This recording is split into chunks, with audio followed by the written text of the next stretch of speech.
Good morning, honorable members. Morning. Good morning. As earlier announced, the chairperson of the committee is unable to preside over the committee, and the vice chairperson is having some connectivity issues. So in line with the rules of procedure, the committee is required to designate a member who's going to preside over the committee. So at this point, we may call upon some proposals for the person who's going to be designated. Thank you.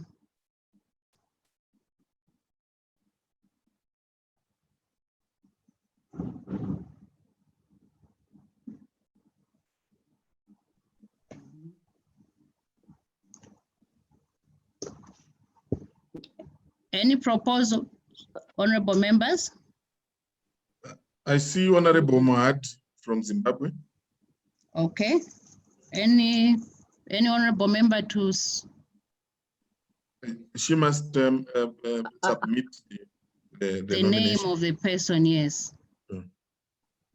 Yes. Good morning. I propose the honorable member from South Africa to chair the meeting.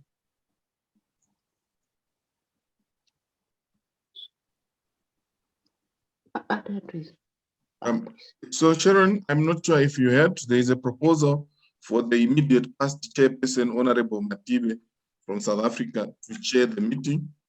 Okay. Honorable, we need to get someone to second the proposal.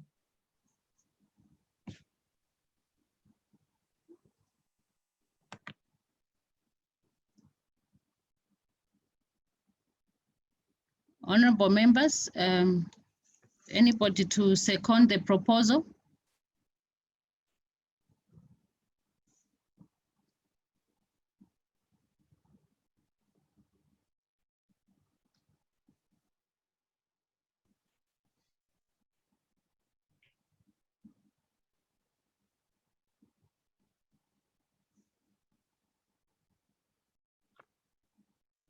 Madagascar, are you getting the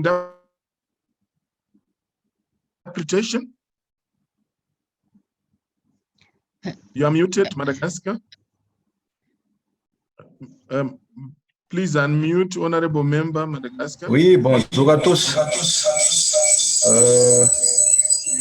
Docteur Radzobel Louvairzo, membre de la commission qui représente le parlementaire de Madagascar.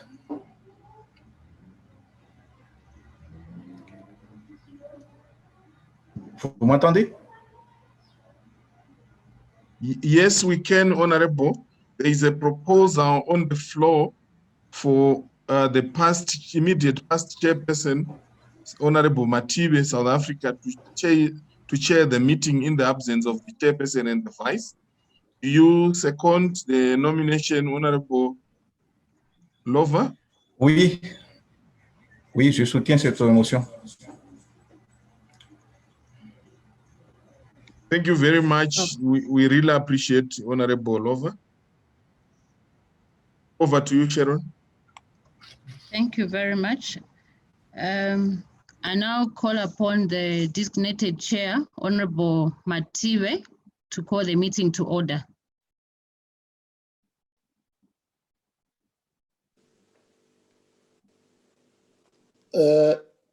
Thank you very much, Secretariat, for allowing me for facilitating the chairing of this meeting, and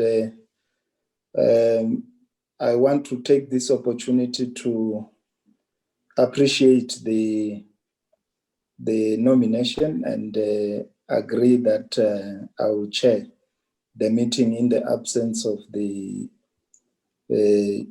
chairperson and the deputy, so that the committee can commence with its business. Thank you very much. I think we should start because we were supposed to start a bit earlier. We If Kurashia, you can put out the agenda there, share the agenda on the platform, so that we can then follow the agenda accordingly.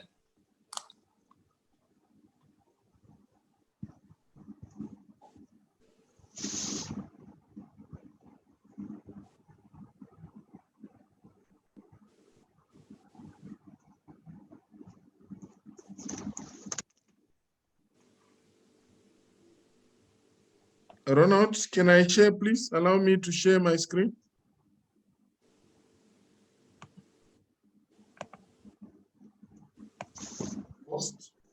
Please enable me to share the screen.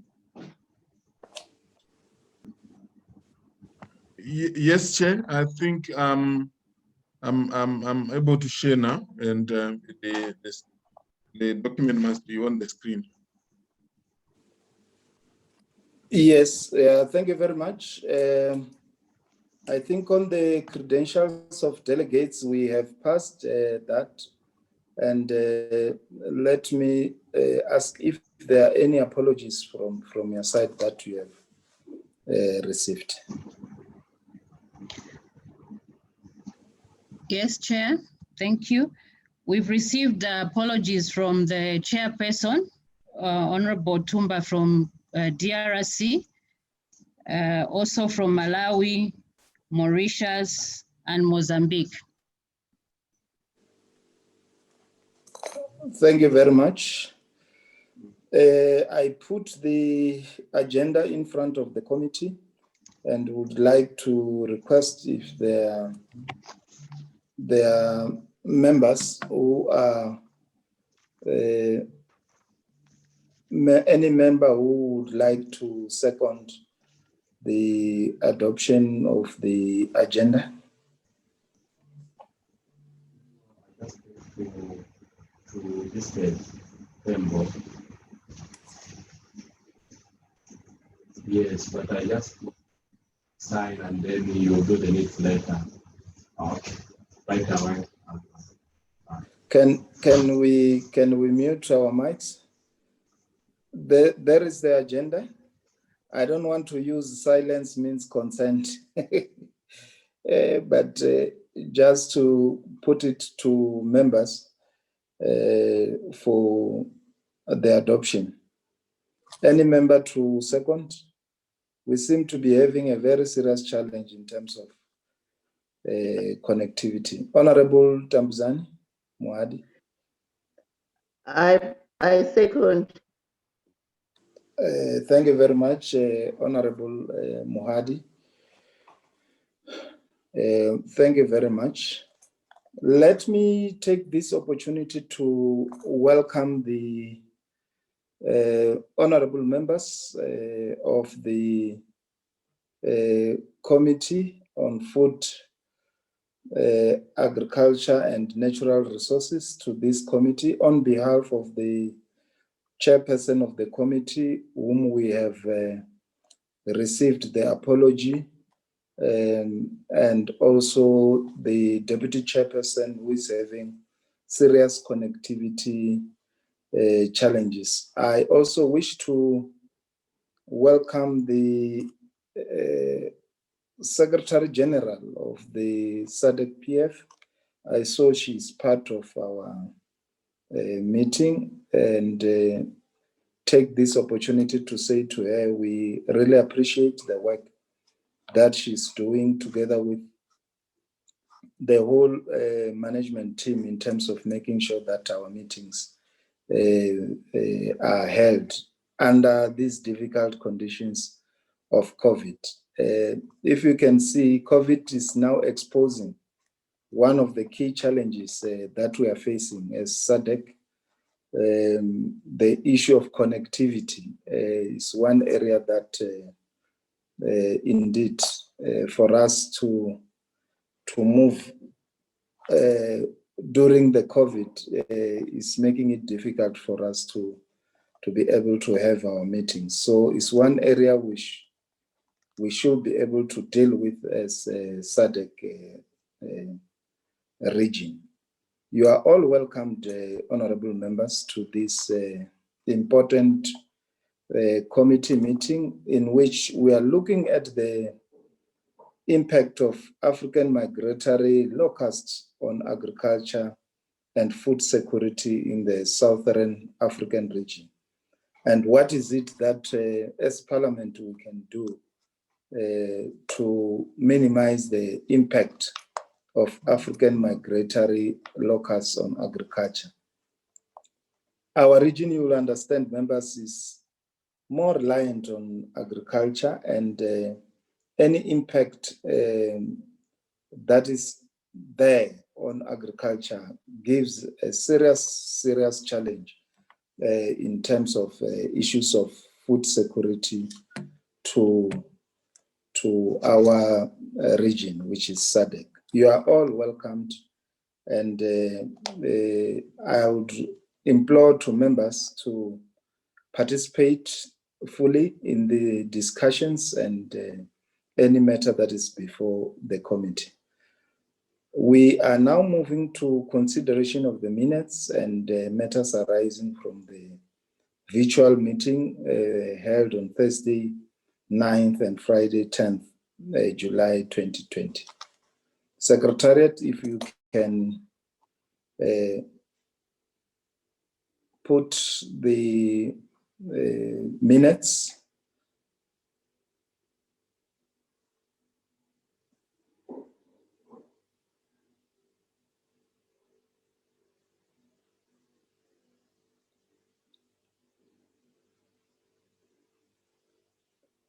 Thank you very much. I'm hoping members have received the minutes on time.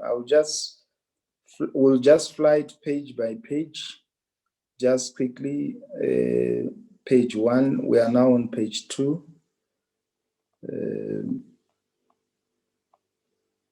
Page 2. If there are any corrections, members will raise their hand and make corrections. Page 3.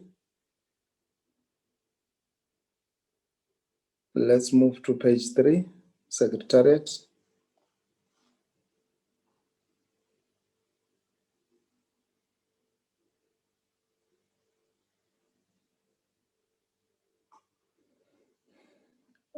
Page 3.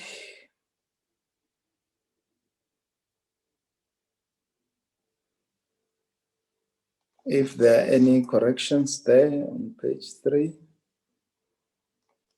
Page 4.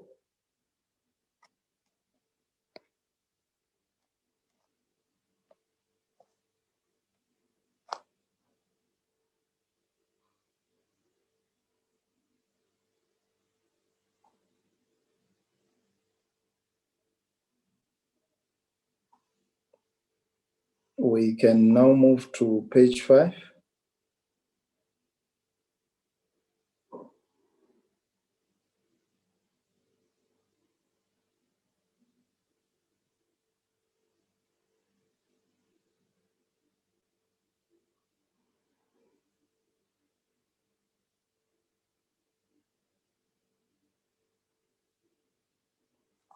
Page 6 of 12.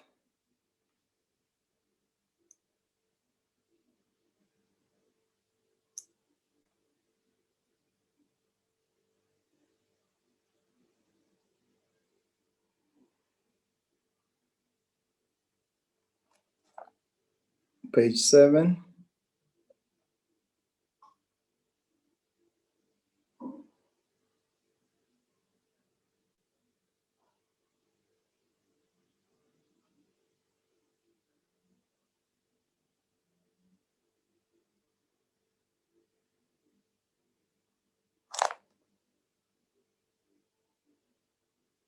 Let's move to page 8.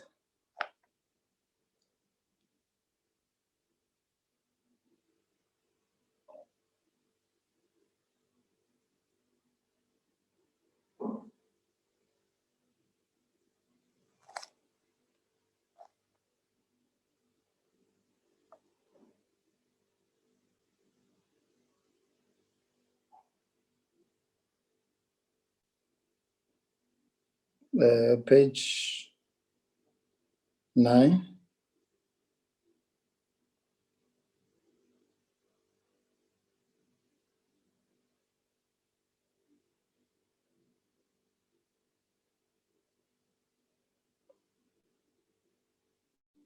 And let's move to page 10. If there are any corrections, members can just speak and say we can correct here and there.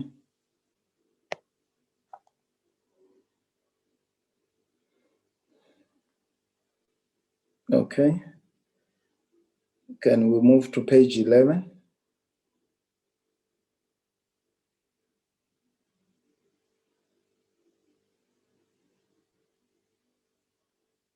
Okay. And lastly, page 12, which is the last page.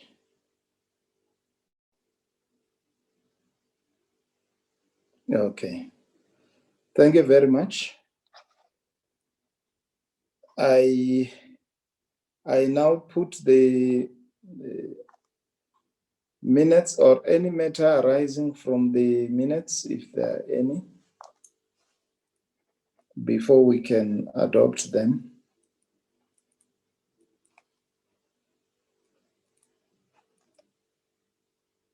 None. I now put the minutes of the last meeting to the committee for the committee to adopt.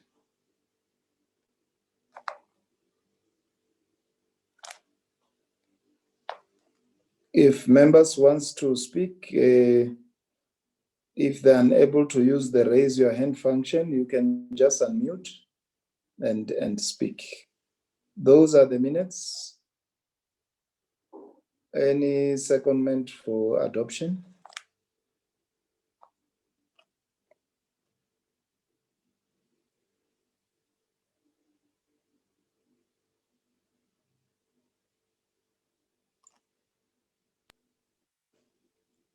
I second. Eswatini seconds. Thank you very much, Princess.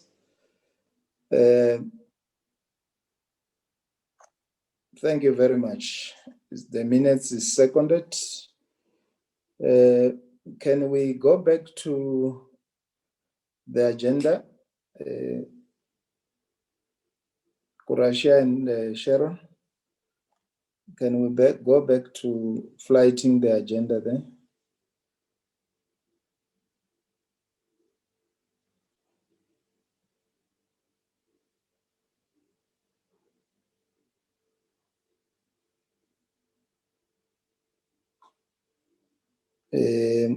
The next item will be the impact of African migratory locusts on agriculture, food security in Southern Africa, what parliaments can do. And it will be handled by Dr. Louis Hove. Yeah, we can hand over. I think, Russia, if you can just speak to just a bit of a profile of people who are going to present before we allow them to present, and Secretariat, just a bit of a profile, and then we allow them to present from your side.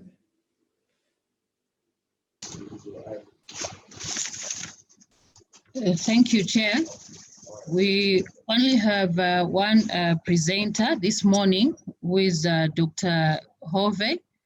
He is the Resilience Team Leader for the Southern Africa Sub-Regional Office for Southern Africa from the Food and Agriculture Organization of the United Nations. Thank you, Chair. Thank you very much. We are now handing over to you, Doctor, to make a presentation.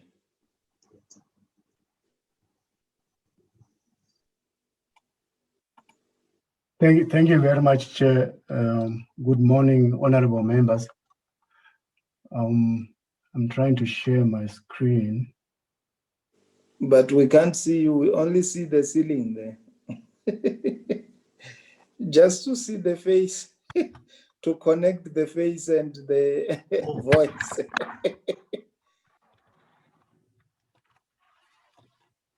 Let me change it. Yeah, just flip it a bit downwards. Can you see me now? Yeah, now we can see you. Yes, you can share the screen now. Okay.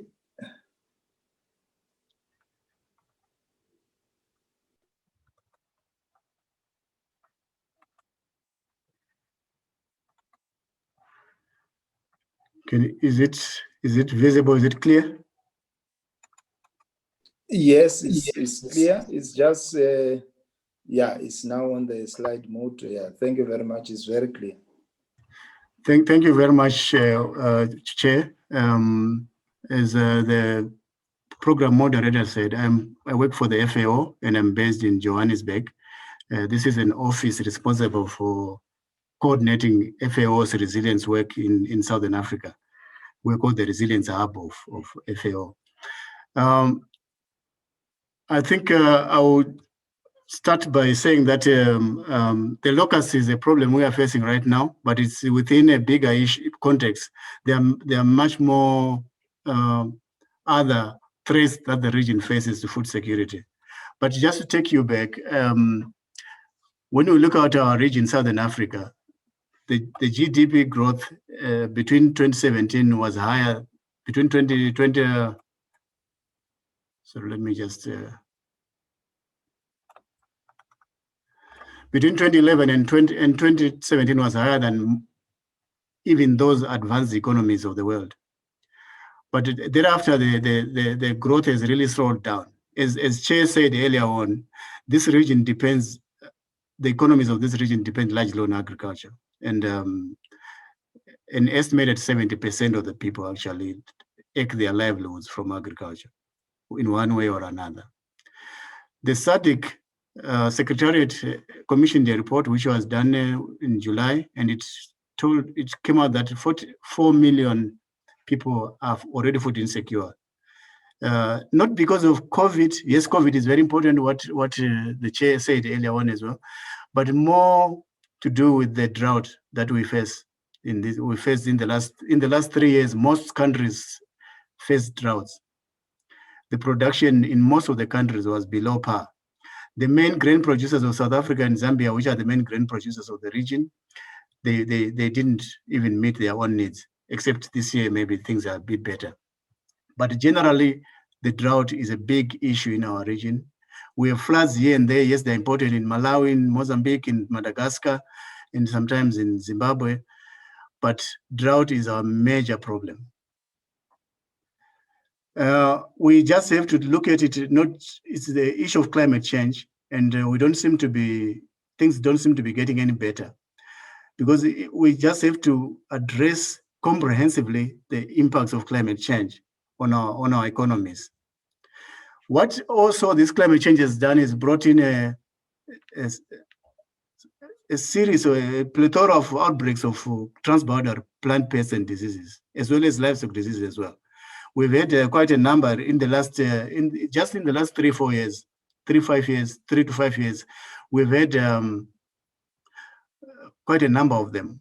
The fruit flies, which is present in all SADC member states, the outbreaks have become even more prevalent in all these countries. And we are actually estimated that 2 billion is annually lost in the whole of Africa, just because of the fruit flies.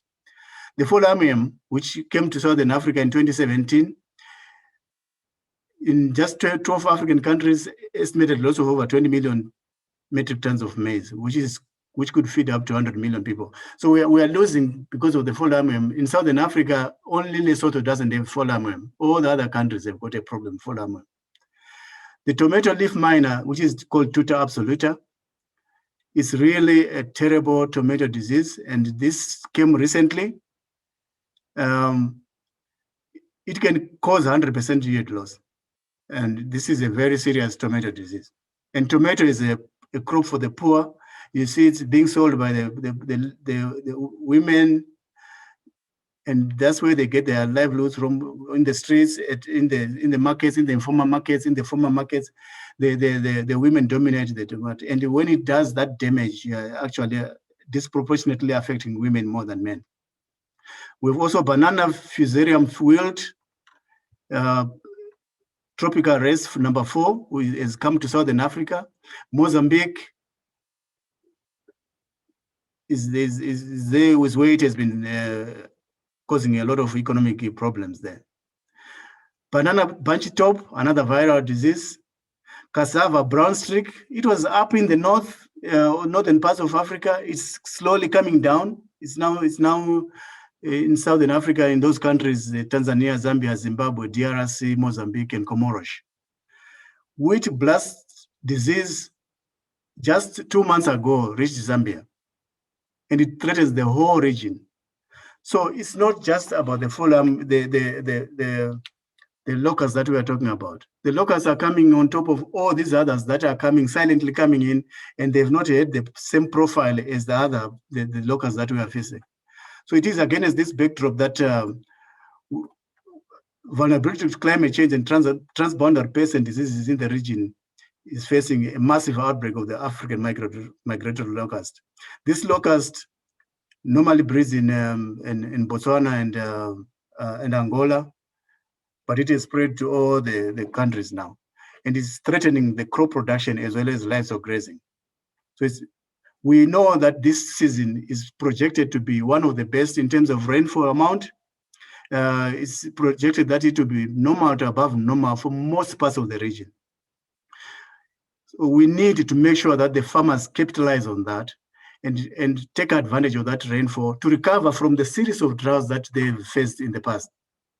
So anything else that takes away that recovery should be removed. And that is one of them is the African migratory locust. So how did it happen here? Where is it? What has happened? Who has done what? Just to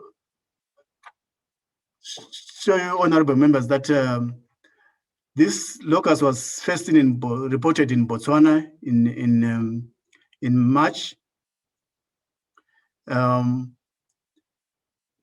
Immediately, FAO, because we work very closely with the member states on such issues, we fielded a mission to go and verify what the issue was, and confirmed the outbreak and started sending early warning message to all the countries, not just to Botswana, to all the countries, disseminating information on what threat we might be facing as a sub-region, as a region. Sorry, I say sub-region. In FAO, SADC is a sub-region.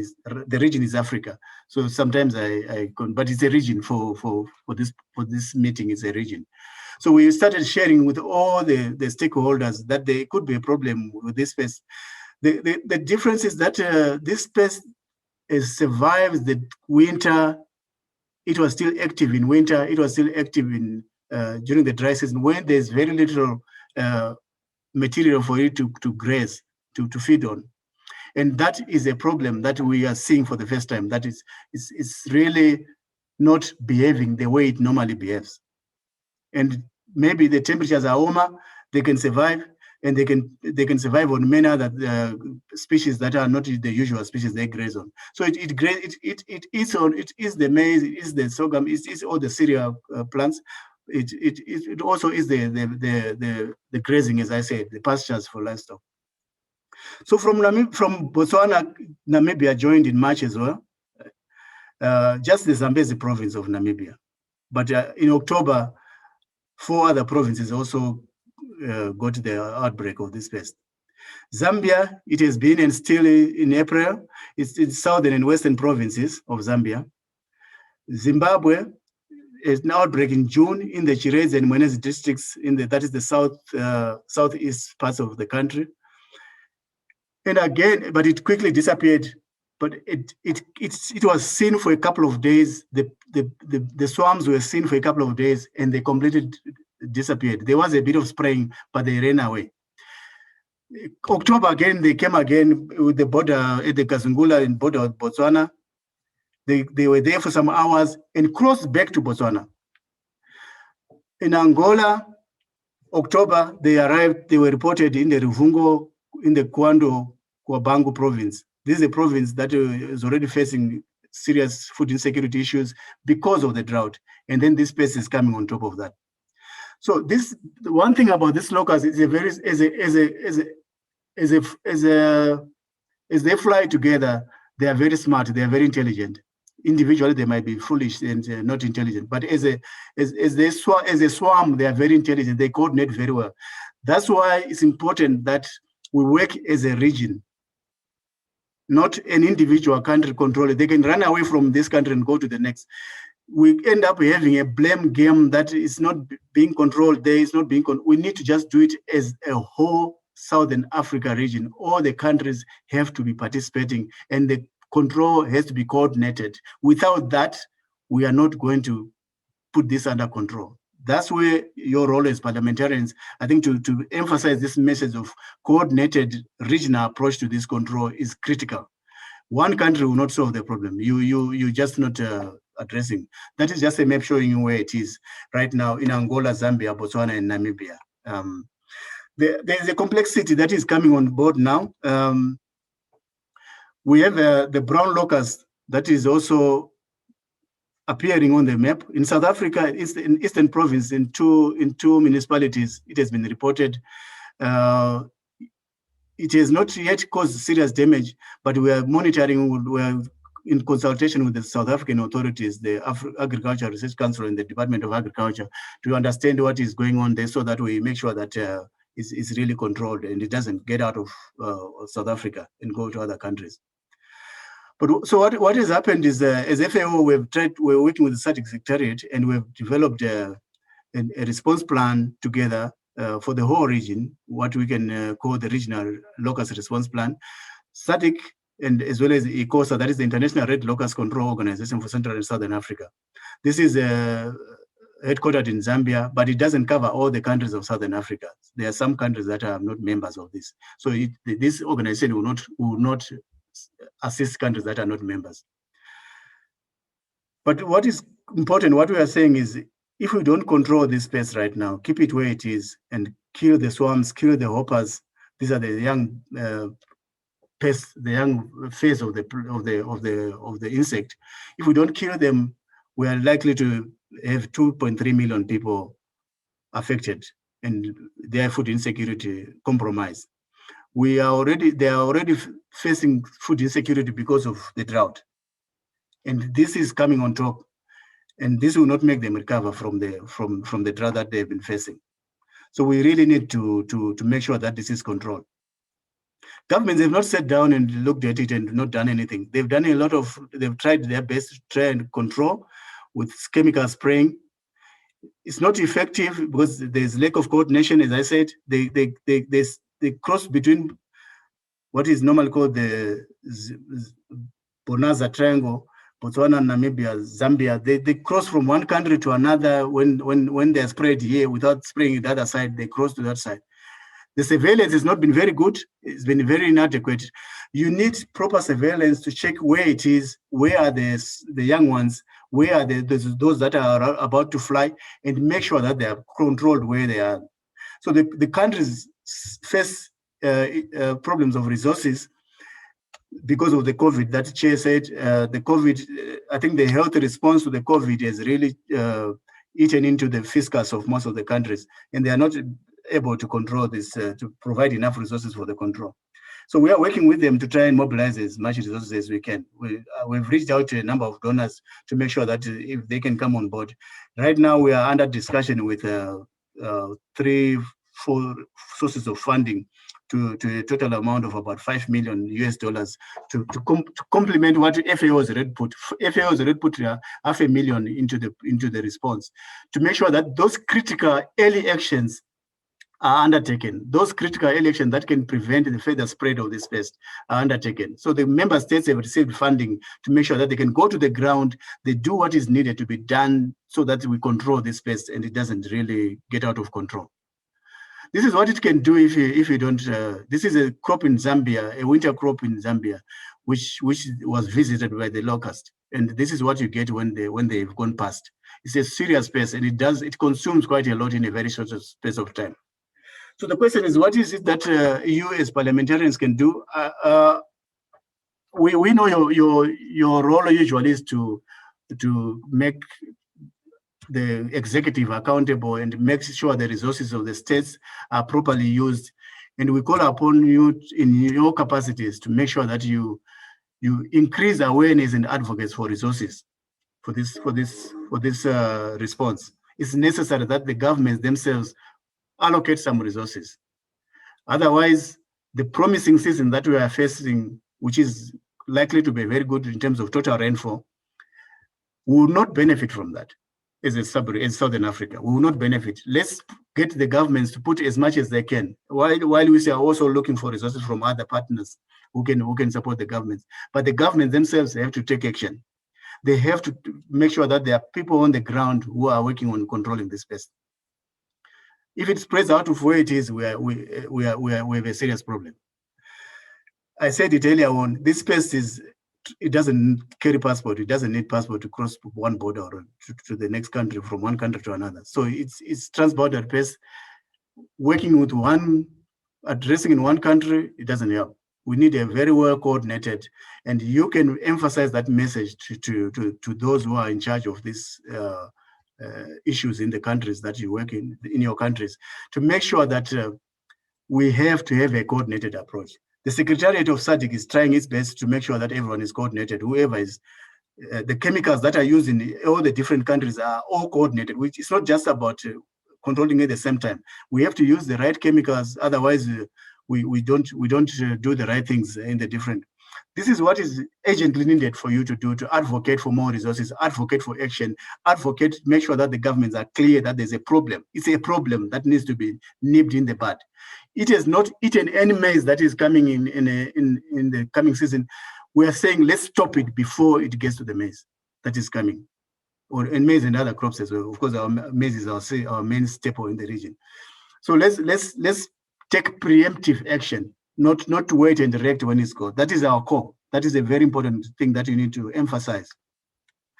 But going forward, I think we would like to see the parliamentarians, you as parliamentarians, working with all the different stakeholders and making sure that member states are very clear about climate change and its impacts, and how it's also affecting the transborder pests and diseases, both livestock and crops. We are ready as FAO to provide you as much information as we can so that you can articulate these issues and make sure that they are put in that when you are allocating resources, you are also thinking about disaster risk reduction.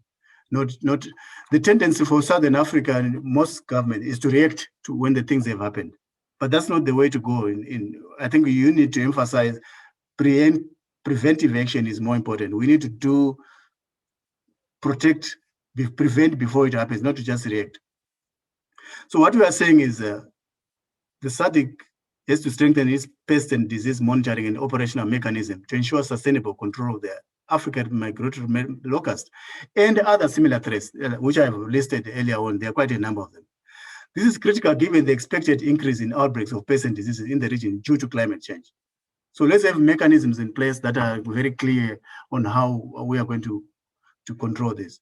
Let's allocate resources to support early warning systems and early action. I think we need to, as a region, not just as one country, to have a very strong early warning systems that can tell us this is coming, that is coming, and it's likely to go in this way. And as a region, how do we do it? That mechanism has to be in place, and you have to advocate for resources for member states to start setting up that mechanism. And they should be putting resources every year to make sure that if there is a threat that is becoming a reality, early action is taken and resources are put on the ground to make sure that whatever the threat is controlled. I think the SADC Secretariat and institutions like FAO need to further work together, strengthen their existing linkages, make sure that we are much more coordinated. Without the coordination of all the stakeholders, we will not really control this pest. The African migratory locust is one, but as I said, there are quite a number of them that are lingering, that are out there, that are waiting to pounce if you don't act very well. very well coordinated. So in short, you need to take urgent action and advocate for resources, advocate for action, make sure that you talk about coordinated regional approach to this. That is the short and medium requirement from you, which our suggestion. The next is, let's look at the longer term issues and make sure that we have a very well coordinated, strong early warning systems, strong control mechanisms for any of the threat that might come as a result of climate change. And you need to make sure that the secretariat, your secretariat in Gaborone, is doing all the right things to coordinate all the stakeholders and make sure action is done collectively for it to be effective. Thank you very much for affording FAO to share with you this update. That is the end of my presentation, Chair.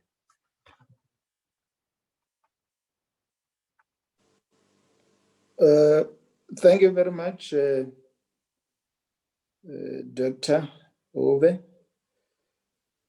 Thank you very much for the presentation. Before we can deliberate on it, I will just request the Chikondi Chivuta from Action Aid, Southern Africa, to make a presentation on the impact of locust in Zambia,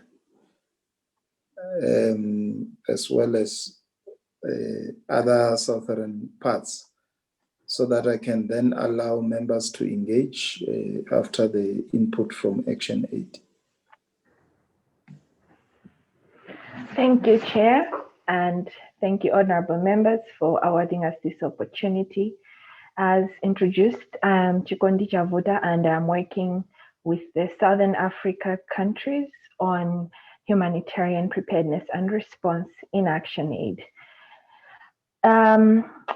I'd like to also thank Louis, who has spoke to some of the initiatives that we are working on, and the ideas on collaboration that we could work further on. So the region has experienced outbreaks of a number of transboundary plant pests and diseases. The 4-armyworm has been the latest that was introduced in 2017. And climate change is believed to be the major driver of these new introductions due to changes in the weather patterns that are creating a conducive environment for the introduction, establishment, and spread of new pests and diseases. This year, locust outbreak has been reported in a number of countries in Africa, Asia, South America, and the SADC region has not been spared. Locusts are causing serious food and nutrition insecurity, loss of livelihoods through damage to crops and grazing. In May, the African migratory locust was recorded as shared by my colleague Louis from FAO. Since May 2020, there has been a resurgence of the African migratory pest, and this has affected a number of SADC member states, Botswana, Namibia, Zambia, Zimbabwe, and as Action Aid, we have presence in Zambia and Zimbabwe. Efforts to control the areas in the Okavango Delta, the Chobe wetlands, and Zambezi Plains into new areas have been in place. But there has been a growing number of the African migratory pest hotspots, and a spread is a great concern given the threat to irrigated crops as well as to the main planting season which we are in. And the threat of this African migratory pest can have a multiplier effect on the already precarious food and nutrition security situation, which has been compounded by COVID-19.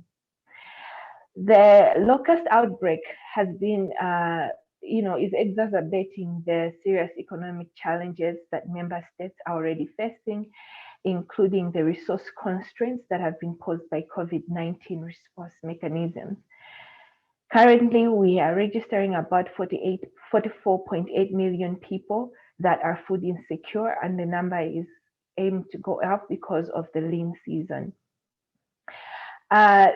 As shared by FAO, there are other pests that we are dealing with.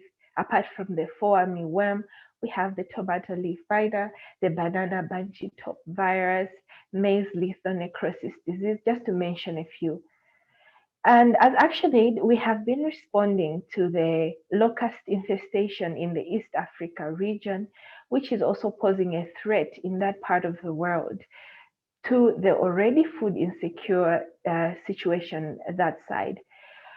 So as Southern Africa, we have linked the work that is going on in the East Africa region to highlight the work that we could do in the region and what we have started doing so far. So the first that we have done is to, and learning from East Africa, is to advocate for integrated pest management as a solution to the locust, as one solution cannot deal with this locust outbreak. We are also working with local groups, especially women-led groups who are using local and other indigenous means of dealing with the locust, from keeping poultry to feed on the locust, banging steel and making noises to ensure that they scare the locusts away, but also having some of the livestock feed on this locust.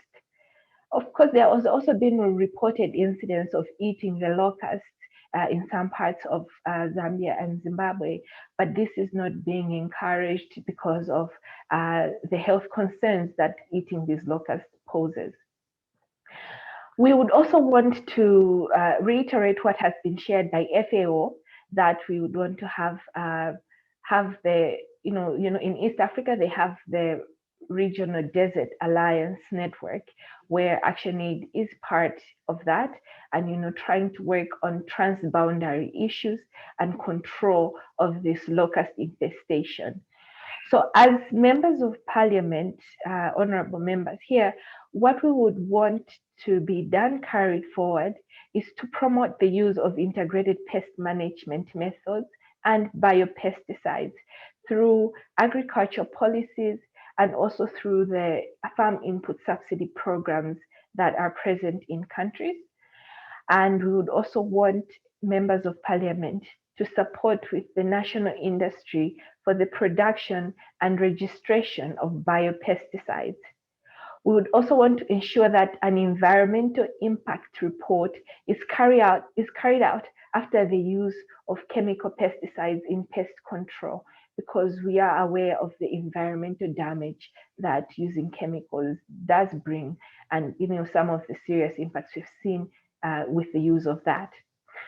The third message that we would want parliamentarians to take forward is to ensure that the disposal of these chemical pesticides follows the Rotterdam Convention to protect human health and the environment from potential harm.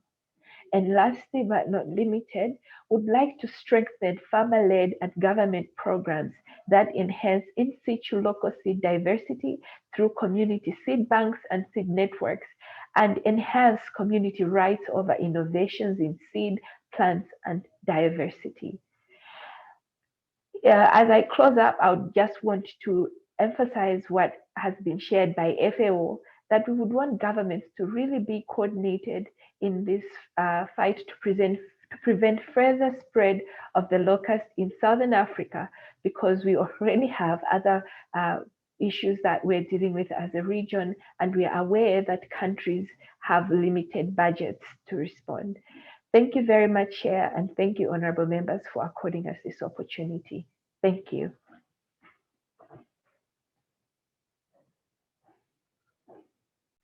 Thank you very much,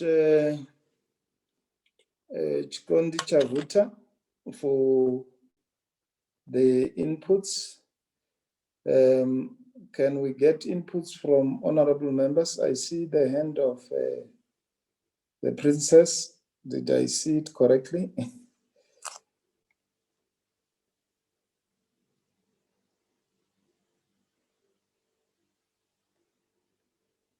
We are now on deliberations.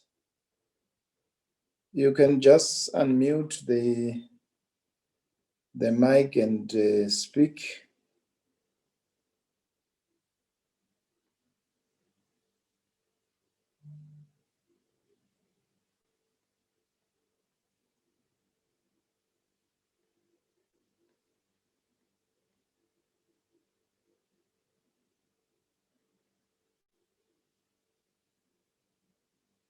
Honorable members, the time is yours.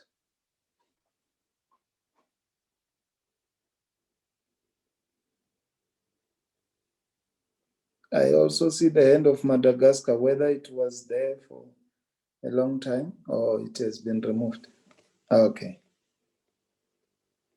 Any member who wants to make inputs?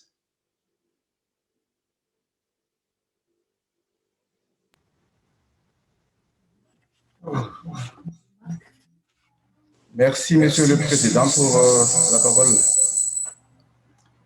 Bonjour à tous les honorables ici présents, membres de la commission permanente. Moi, je voudrais parler un peu de la situation de Madagascar face à l'impact du criquet migrateur. À Madagascar,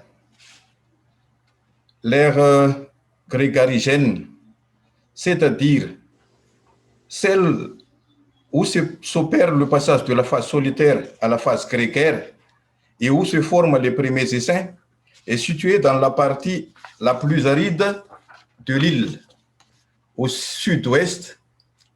De là démarrent les invasions qui peuvent s'étendre sur près de 500 000 hectares carrés. L'événement d'une grande invasion a débuté en 1997 à Madagascar. En avril 2012, une invasion du criquet migrateur malgache affecte le 2/3 du pays et menace les moyens d'existence de 13 millions de personnes. En septembre 2013, le programme triennal de réponse à l'invasion acridienne, préparé et conjointement par la FAO et le ministère de l'Agriculture, a pour objectif de revenir à une situation de rémission acridienne et sauvegarder la sécurité alimentaire des populations rurales de Madagascar. Du septembre 2013 au mois d'août 2014, il y a eu une première campagne d'opération aérienne de grande envergure, avec plus de 30 millions d'hectares prospectés et population acridienne maîtrisée sur 1,2 million d'hectares, sans incident majeur sur la santé humaine et l'environnement. Et donc, comme résultat, une invasion acridienne stoppée. Le mois de septembre 2014 au mois d'août 2015, il y a une deuxième campagne d'opération aérienne de grande envergure. Il y a les populations acridiennes maîtrisées sur 640 000 hectares, sans incident majeur sur la santé humaine et l'environnement, et comme résultat, déclin de l'évasion acridienne. Le mois de septembre 2015 au mois de juin 2016, il y avait une troisième campagne d'opération aérienne de grande envergure. Depuis le début de cette troisième campagne de lutte acridienne et jusqu'au 10 mai 2016, des populations acridiennes ont été maîtrisées et une superficie totale de 438 000 hectares, ce qui porte à 2,3 millions d'hectares. La superficie traitée et protégée depuis le début du programme triennal. Et nous avons trouvé comme solution au niveau national, tous les moyens sont bons. Incendie de végétation, barrage, tapage, fumage, battu. Les hommes n'ont pas manqué d'idées pour combattre les criquets. Ils ont même imaginé de lâcher des volailles pour qu'elles se nourrissent de ces insectes. Mais face à une pullulation des criquets, l'ingéniosité et les efforts des paysans pour sauver leur culture sont réduits à néant. Les insecticides chimiques utilisés actuellement ne sont plus efficaces. Le traitement des petites surfaces s'effectue avec des pulvérisateurs manuels. Quand l'évasion est très importante et que les moyens terrestres ne suffisent plus, les pulvérisations aériennes s'imposent. Surveiller, contrôler, prévoir. La lutte contre les évasions du criquet passe par l'organisation de réseaux de surveillance chargés de contrôler le niveau des populations de criquet de veiller au climat, comme les pluies, les vents, et au développement de la végétation. Ils permettent de détecter le démarrage d'une invasion. La surveillance satellitaire offre à présent la possibilité de mieux évaluer l'état de l'eau dans les zones reculées, souvent inaccessibles par les voies terrestres. Mais il y a aussi des solutions proposées par la FAO parce qu'elle fournit directement au gouvernement toute une gamme d'outils. Il s'agit notamment de l'Elocus 3. Elocus 3, le système de surveillance standard de la FAO qui est utilisé par les pays subissant fréquemment des invasions de criquets pèlerins. La FAO s'apprête à déployer au Kenya des drones qui, tels des yeux dans le ciel, permettront de détecter les infestations et de parcourir les vastes zones arides à la recherche d'aires de végétation verte. Les principales aires d'alimentation des criquets pèlerins qui sont difficiles à trouver et à atteindre sur le terrain. La FAO crée des prototypes de drones à voilure tournante ou fixe destinés à la surveillance. Ces deux types de drones offrent des avantages particuliers. Bien plus haut dans le ciel, les satellites fournissent depuis longtemps à la FAO des données qui permettent le déplacement des criquets pèlerins. Ainsi, je termine mon intervention. Je vous remercie de votre aimable intention.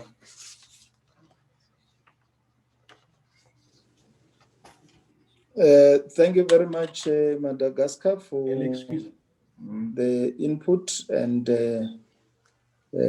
also how issues are happening and your response to the locusts there in Madagascar. Any other country that would like to make inputs?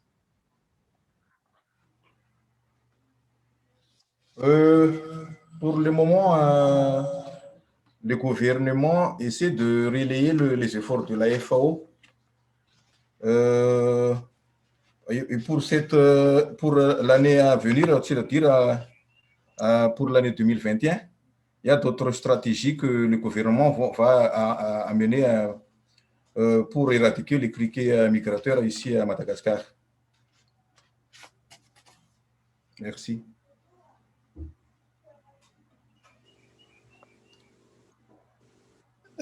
Thank you very much, Madagascar, for sharing that with us. Any other country, honorable members?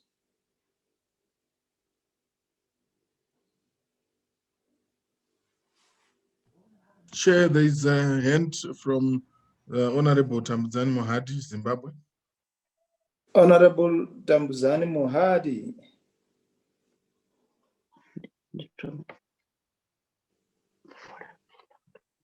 Thank you so much. I will give you a brief report about our country, Zimbabwe.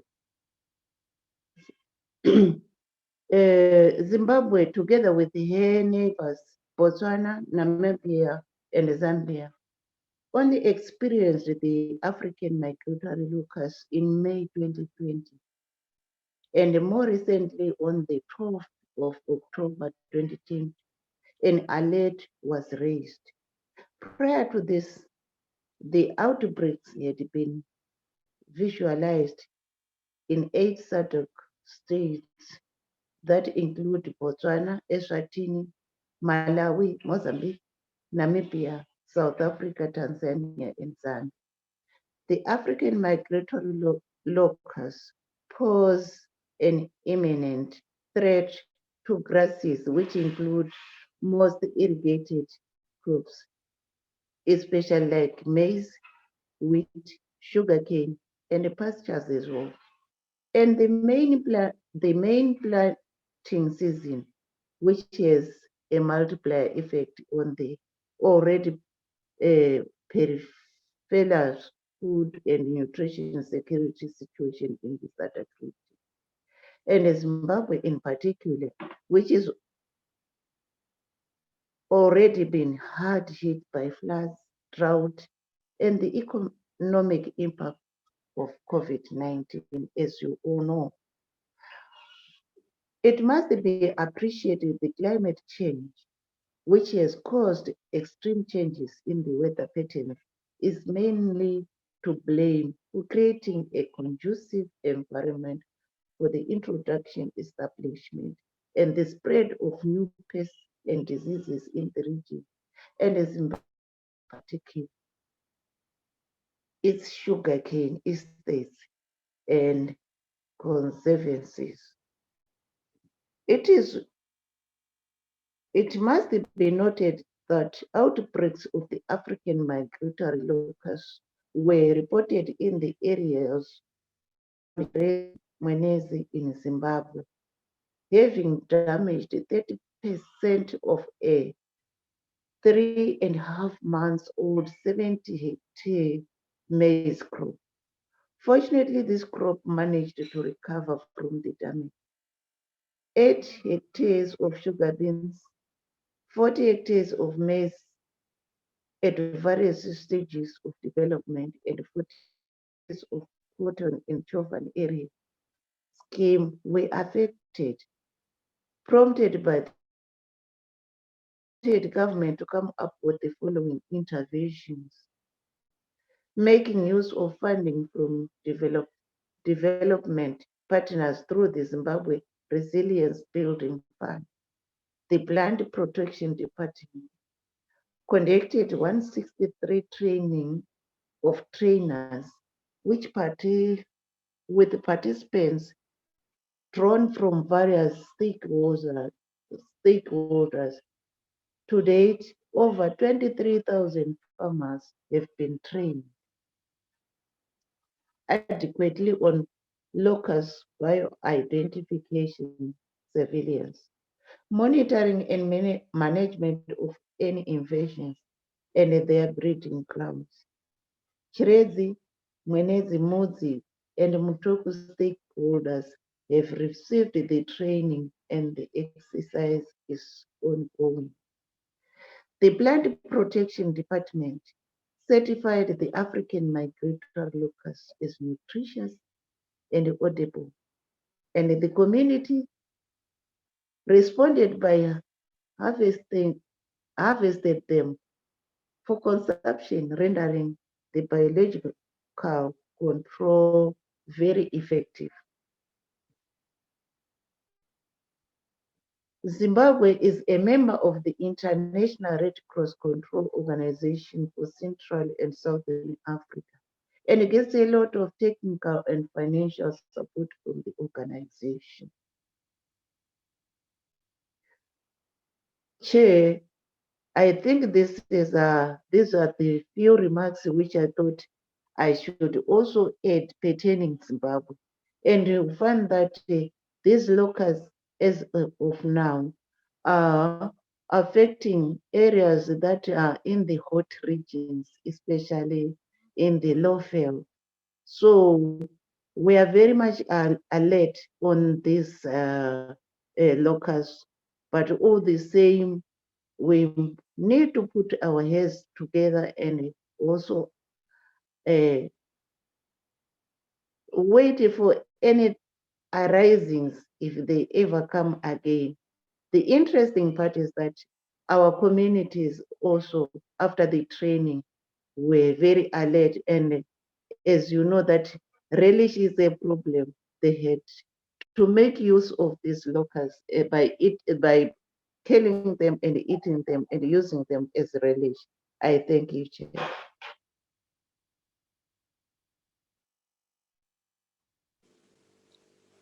Thank you very much, Honorable Mohadi.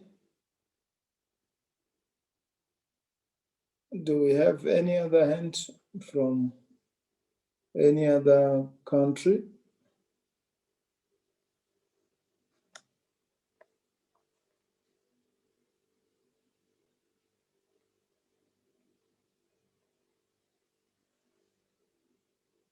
Not to that we can see, Chair, but there is a hand from Louis. I don't know. Yeah.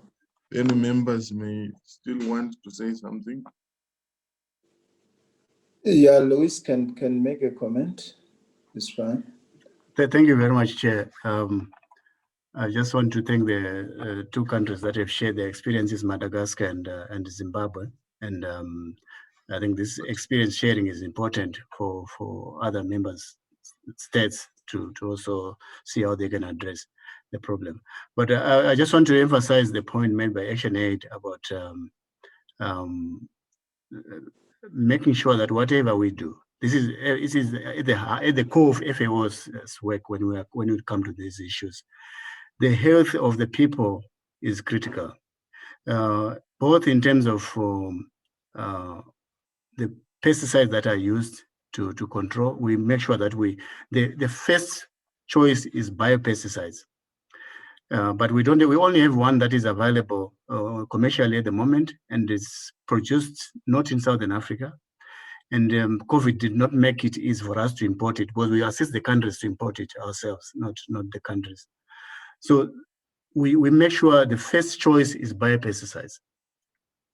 More importantly for Botswana, where this pest is in the ecologically sensitive areas of the Chobe Delta. But when you go to the next level is of pesticides is one that we use in the next class, the next group of pesticides that is very much environmentally friendly and does not cause a lot of death to it does not kill other members of the ecological community, bees or whatever the other insects that are beneficial. So we try to make sure that is the case.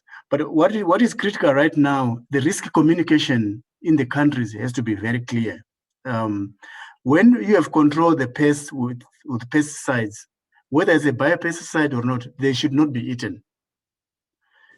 That should be very clear. They should not be eaten unless if you catch them using mechanical means, whichever way you catch them. But the way there are so many that sometimes it's very difficult to catch them. So we just want to emphasize that point, that the health aspect of this control is critical. And once you control them with pesticides, regardless of what class of pesticide, the locusts should not be eaten. The community should be told that there should be messages going out. We produce messages in collaboration with the governments to make sure that the risk is communicated both to the users of the chemicals and the communities in terms of what they can get if they eat the locust. So it's very important that we keep that health angle of things and the ecological angle of things very, very clean and very well managed. I thought I should mention that, Chair. And I think probably as FAO, we can work with you to make sure that these experiences are properly shared.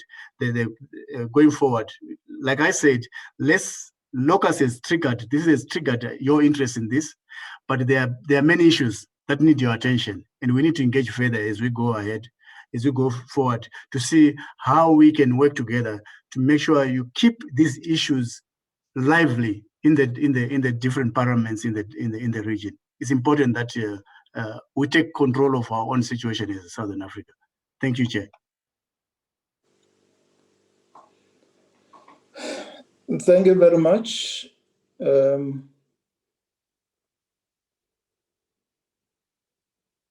Honorable Mohadi, is your hand up? I see it. Thank you, Chair. I just want to make a clarification, because I'm one of those who mentioned that the communities are making use of these locusts. These communities were well trained by the responsible authorities, and they don't eat these locusts which were killed by chemicals. They actually catch them mechanically and kill them, make use of them, because they are very much aware, because they've been trained on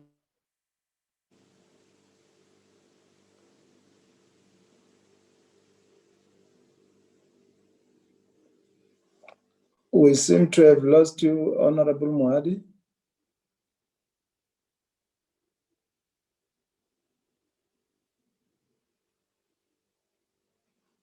Honorable Moadi.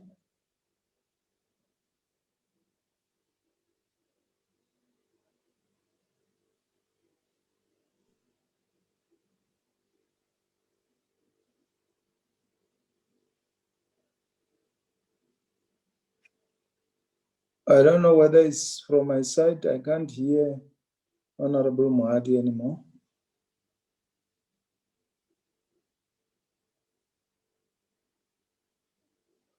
Can the Secretariat assist Honorable Moadi to log in back?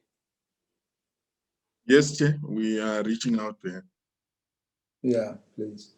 So that she can finish input. Thank you, Chair. I had already finished because I was just clarifying the issue of eating those locusts, saying that they don't eat the locusts that were chemically killed. They eat the locusts that they just catch by their own hands and by any other means so that they are edible. Because these farmers that we are talking about are farmers that have been trained and they know what are the circumstances to follow if ever they eat those that were killed in using chemicals. So they don't do that. In few ways, I would like to thank you, Chair. Thank you very much, Honorable Moadi. Do we still have any input from members?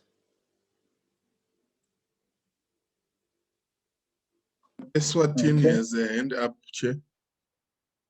Eswatini.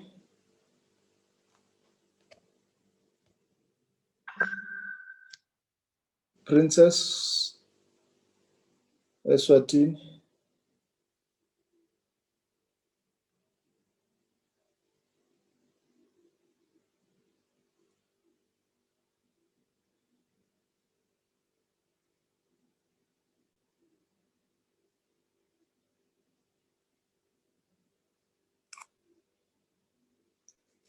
Princess, you can unmute yourself there.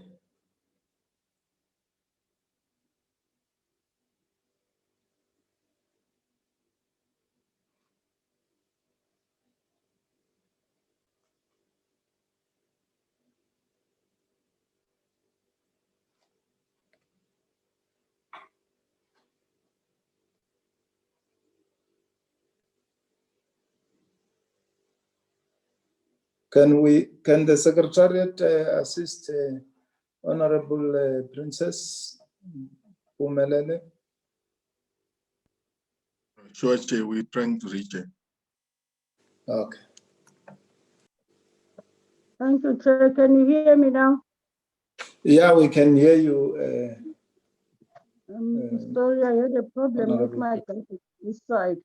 Can I continue now? You can continue. Okay, thank you, Chair. I want to present a paper about what is going on in Eswatini. The region has experienced outbreaks of a number of transboundary plant pests and diseases, with the fall armyworm being the latest to be introduced in 2017. Climate change is believed to be the major driver of the new introductions due to changes in weather patterns that create conducive environment for introduction, establishment, and spread of new pests and diseases. In 2020, locust outbreak has been reported in a number of countries in Africa, Asia, and South America, and the SADC region has not been spared. Red locusts cause serious food and nutrition insecurity and loss of livelihood through damage to crops and grazing. In May 2020, AML was recorded in 8 SADC member states, namely Botswana, Malawi, Mozambique, Namibia, South Africa, Tanzania, and Zambia.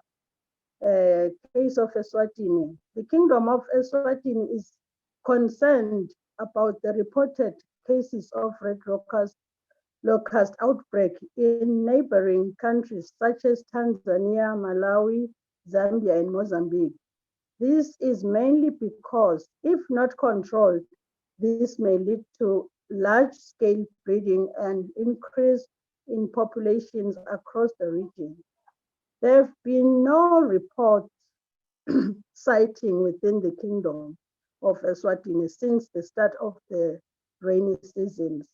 However, the likelihood of a possible outbreak during the cropping season of October 2020 to March 2021 may pose a serious challenge for the country.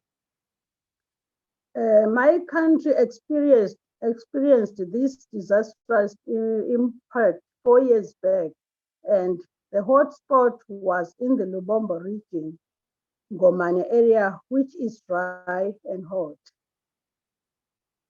The growing number of AML hotspots and spread is of great concern, given the threat to irrigated crops as well as to the main planting season, which is imminent.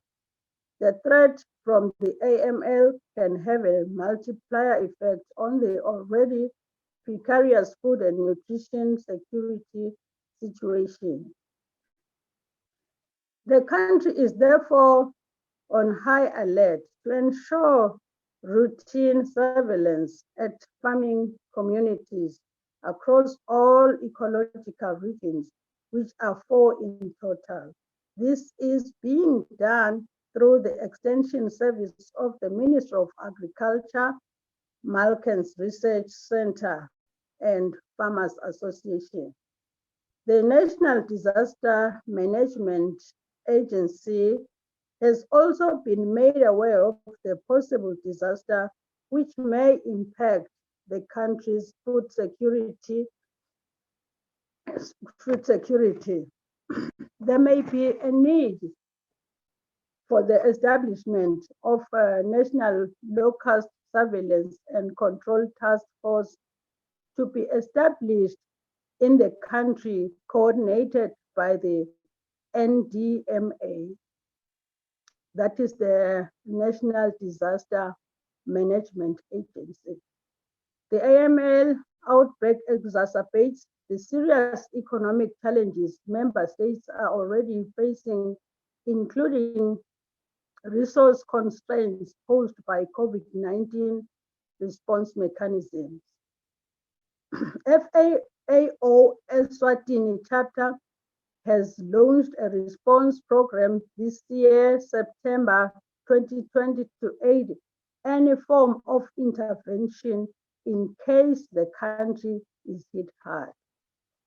It is also very important that a regional approach is adopted to deal with the problem in the current permanent breeding areas to prevent swarms escaping over a much larger invasion area and damaging crops and pasture in neighboring countries, including the Kingdom of Eswatini. We appeal for adoption of early warning and information sharing strategies for the SADC region. The country is further appealing for technical and financial support to deal with possible outbreak. I thank you, Chair. Thank you very much, Honorable Member. Raja, you must assist if there are still any other member who wants to make input.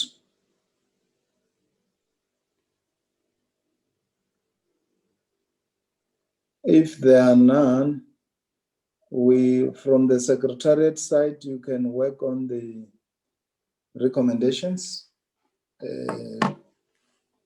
Yeah, and then we present them to the committee for finalization. Thank you, Chair. These are some of the recommendations that have been noted so far. The first one is the need for regional coordination among SADC countries, given the transboundary nature of the African migratory locust.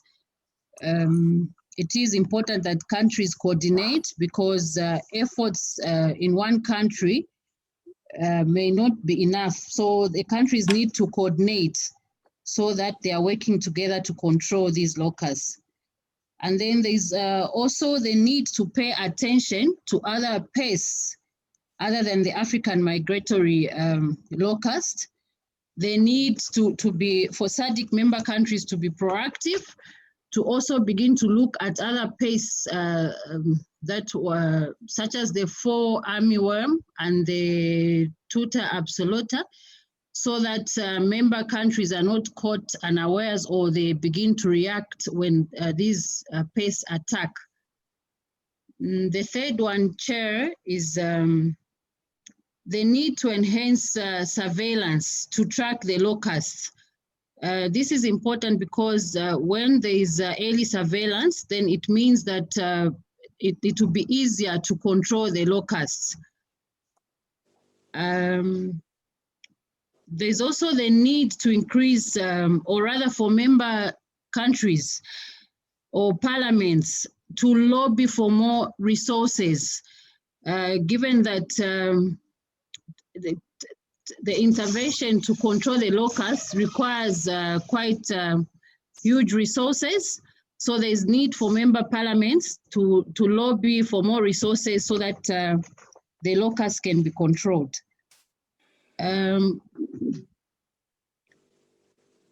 There was also an issue that was mentioned to do with climate change, and that is, it's been widely acknowledged that climate variability is increasing the production of these pests. So there's need for member countries to ensure that they look at the issue of climate change critically so that they can find a way of dealing with the issue of the locusts. Then there are 2 recommendations or 3 that came from Mr. Chivuta, and this is to do with member states to be environmental conscious, because some of these pests that are used to control the locusts have some adverse environmental impacts, both to human, fauna, and flora. So there is need to ensure that member countries prepare environmental impact reports to that effect. This also, in connection to the issue of environmental consciousness, the issue of disposing the pests, to find environmental friendly means of disposing of these pests. There is also need to strengthen collaboration with stakeholders for member countries. The SADC member countries need to strengthen collaboration with stakeholders like the Food and Agriculture Organization and Action Aid in tackling the current and emerging challenges in the agricultural sector. There's also an issue of raising awareness on communities, members of communities in the SADC region, to refrain from eating these locusts, as they may have adverse health impacts to human beings once they consume these locusts.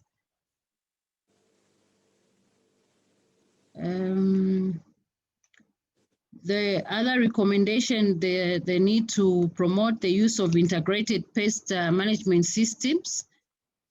I think that one is the last one, Chair. Thank you. Thank you very much. Those are the recommendations.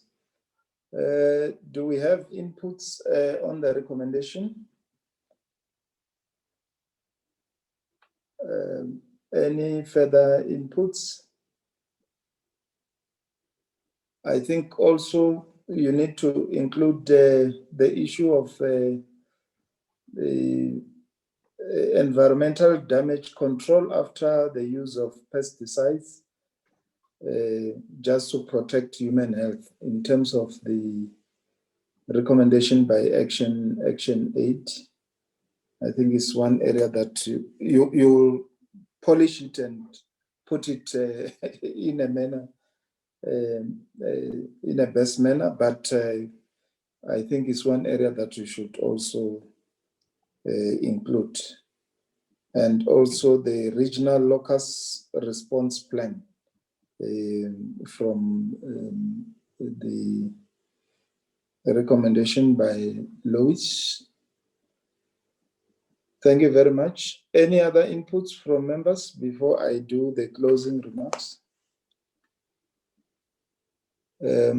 I can just check with the Can I just say something? Secretary General, Urasia. Just a quick one, if I can come in, Chair, just Yes. Not really substantive, but I just wanted to thank you for affording FAO this opportunity once again. But to just let you know that the trend in the past was that an outbreak like this doesn't go away in 1 year.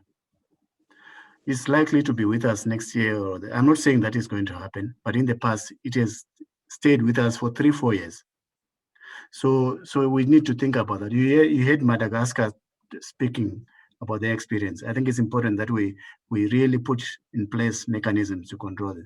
But also just an anecdotal one that locust outbreak, huge locust outbreak are always, for the last, even in the Bible, I think they are linked to a health epidemic, pandemic like what we have. The flu of the 1920s, the Spanish flu, there was also a locust outbreak. Now we have got a very huge locust outbreak, desert locust in East and Southern Africa, the Horn of Africa, and they're happening when we're having the pandemic. Just for your information, I'm not saying this is not. There's that association of huge health pandemics with locust outbreaks. And we still to establish the scientific link to that, but it's really something that has been happening even centuries ago.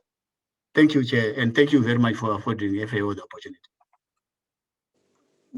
Thank you very much.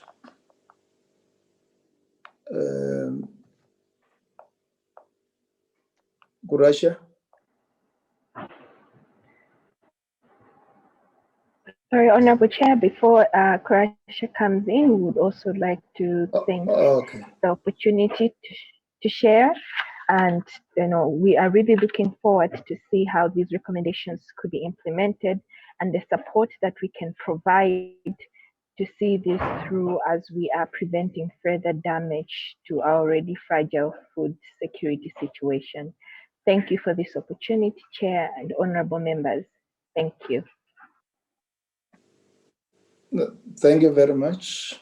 Yes, Chair. The SG is in the meeting and would like to say a few words. Thank you very much for the opportunity. Okay. SG. Thank you, Chair, and good morning. Good morning, honorable members. It's still morning. We haven't yet reached that mark. No, just to appreciate the topic that the committee is focusing on today. And clearly, this is a very important, area of focus for this committee that needs to be followed.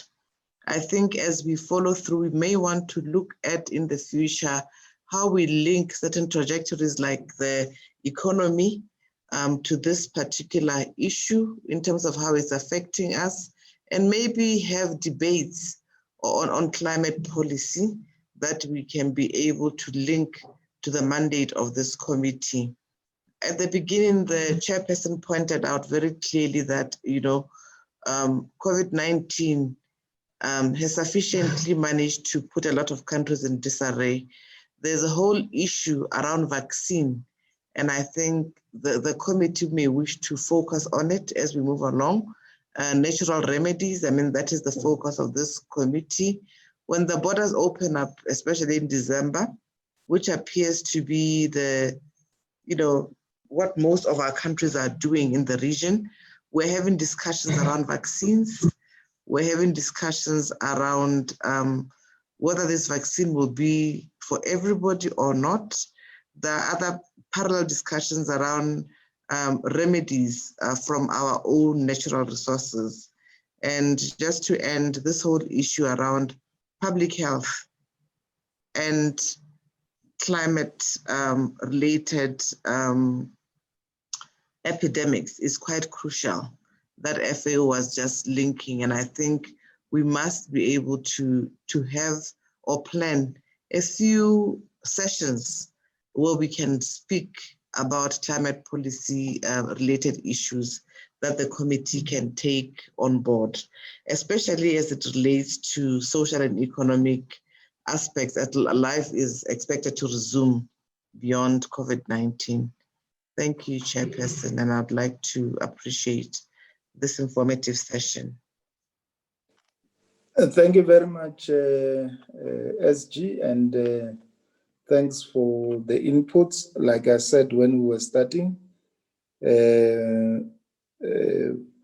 we really appreciate the support that we're getting from your office and secretariat in terms of making sure that indeed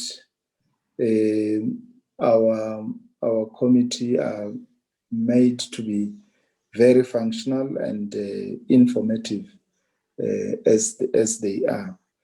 There are quite a number of other countries that might not have shared their experiences. I think it will be important that we email or send to the WhatsApp group any information that is there in terms of different countries. We'll also share the information from South Africa. I was just asking them, there is a paper that we'll share with you on the platform there. And any other country that might want to share this information, because I think from where we are standing as the committee is quite important topic that we are dealing with, because it's something that affects all the countries in the Southern African region. And indeed that will be important, that every experience that we gather, even for countries that we're not able to attend today, we're able to get information in relation to that, so that whenever we start to deal with the issue of coordinated effort in terms of dealing with this matter, we are able to see where each country stands in terms of its effort to deal with the African migratory locust. Before I can do concluding remarks, do we have any other member that want to speak, so that I don't close out members?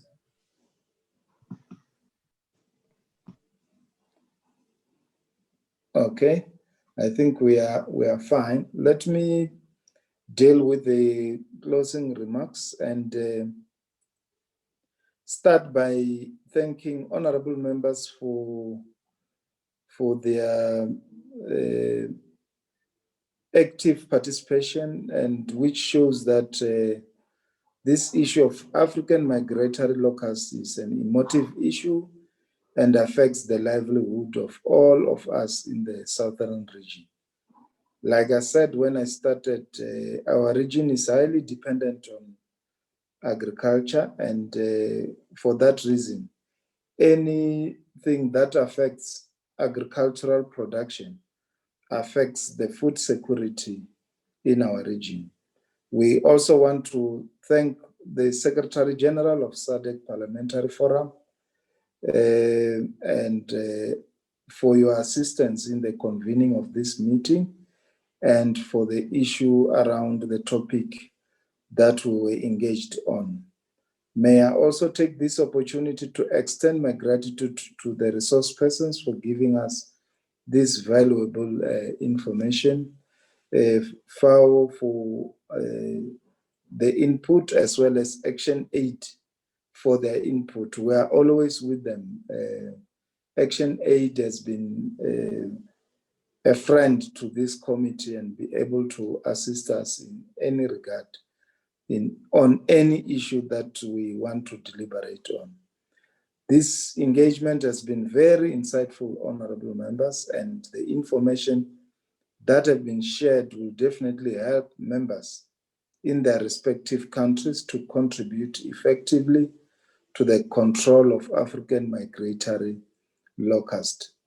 Because of the migratory nature of this locust as put by FAO and their intelligence, it will require that concerted effort and a regional coordinated response is given to in this regard. It is also important that African migratory locust is managed, as it has a potential to disrupt 2020-2021 agricultural season and exacerbate the food insecurity that we're already experiencing in Southern Africa, which has been exposed by COVID-19. As members of parliament and through our oversight role, we have various platforms at our disposals that we can use to implore the executive to intensify the efforts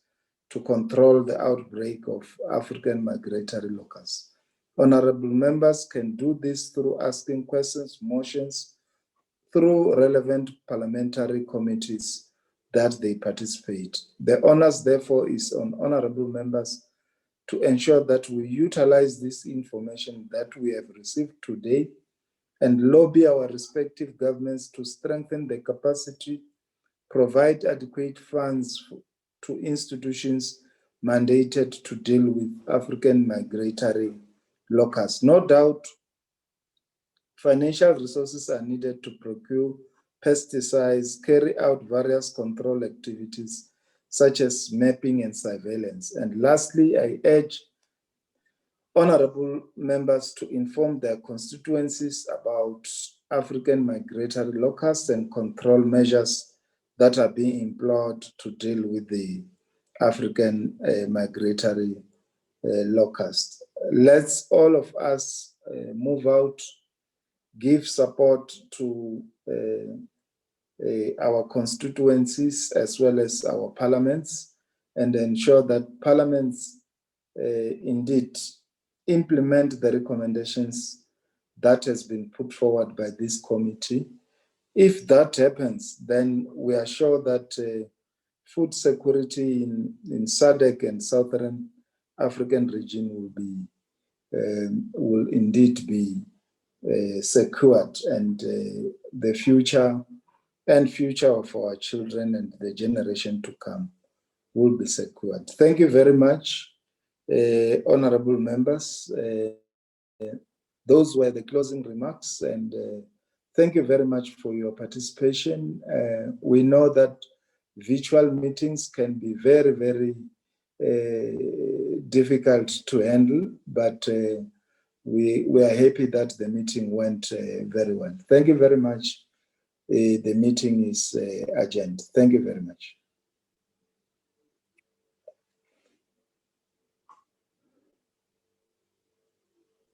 Thank you very much, members. If I don't hear you saying thank you, it means the meeting did not go well. Thank you. It was an excellent meeting, and the sharing was next to none. Yes, thank you. Thank you very much. Thank you.